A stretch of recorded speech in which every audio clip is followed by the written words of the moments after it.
এতটা ফিনিশ করা খাট রাজকুমারদের সঙ্গে কিরণমালার পাতালপুরকে ঢুকাতে ঢুকাতে এরকম ভাবে হেজের সিং হয়ে যাবো, কোনো জীবনে ভাবে ঝুলে নেবো খুঁড়ারা। খুঁড়ারা টেনশন নেওয়ার দরকার নেই, আমি আরেকবার চলে এসেছি আমার ফালতু সময় নিয়ে তোমাদের দামি সময় নষ্ট করার জন্য।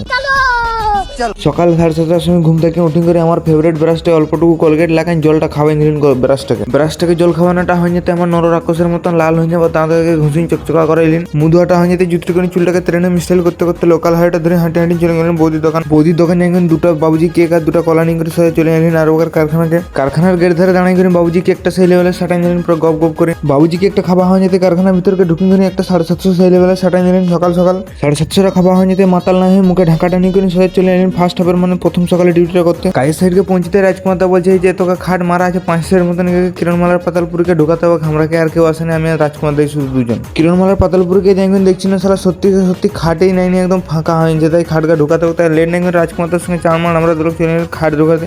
6 খাট কিরণমালার পাতালপুরকে আনি ঢোকাতে সালা গরমে একদম ফাটিয়ে 18 কাটা হয়ে গেল। দিতে আর কি করবো, এখানে এসি মেসি কিছু নেই, গরমে ফ্যান নাই, চালাই করি গদিরে গোল্টিং এলেন। অল্প একটু গদিরে জিরাতে মনে পড়লো যে সালা আমরা দুলোকে আছেন, আমরা এই কাজ করতে হবে। তাই লেট নেই চারমার পাতালপুর পালান চলে এলেন। পাতালপুরিনো বাইরে আসেন করে রানী লেগ বোর্ডটাকে ভাড়া উপরে উঠাই নিয়ে জুতরি করে গোটটা করে পালিশ মেশিনটা স্টার্ট করে লাগিয়ে গেলেন। রানীটা পালিশ মারতে লেগ বোর্ডটা পালিশ মারাটা কমপ্লিট হয়ে যেতে 80 পেপারটা ধরি করে কাক ডিজাইন বালা গোলখাল খাটটাই ঘষতে লাগিয়ে গেলেন। ঘষতে ভোকাই দিলে তাই লেট নিয়ে চারমার বাসিম খাওয়ার সময়টা হতে আসিন করে আলুমলা দিন করে একবারটি ভুজা সেই লেভেলে সাটা নিলেন। বাসিম খাবারটা হয়ে যেতে চারমার আসিন করে মনের দুঃখে স্যাড গান গাইতে গাইতে রানীর হেড বোর্ডটাই সিলে মারতে লাগিয়ে গেলেন। তারপর দুপুর হালকা পাতলা 2 ঘন্টা ঘুমাই নি করে সোজা চলে এলেন সেকেন্ড হাফে ডিউটিটা করতে, মাথায় নতুন বহু মতন ঘন্টাটা দিন করে। কাজের সাইডকে পৌঁছে গেলেন দেখছি না তারা কাকা আবার সাবরিকে দিবা বলে একটা সেই লেভেলের কৃষ্ণ ঠাকুরকে বানাই যে ডিজাইন বলা। দেখো তোমরা কৃষ্ণ ঠাকুরটা কিরকম দেখা যায়, একদম সেই লেভেলের রং করার পর আরো ভালো দেখা হবে। কৃষ্ণ ঠাকুরটাকে দেখা হয় যেতে 120-এর পেপারটা নিয়ে করে সেই ময়ূর নাই কাক ডিজাইন বলা খাটটাকে ঘষতে লাগিয়ে গেলেন। খালগোল খাটটা ঘষা হয় যেতে ধুলাটা ঝাড়িয়ে নিয়ে করে গালা মারতে লাগিয়ে গেলেন। গালা মারাটা হয় যেতে ফাঁকা দিকে আসেন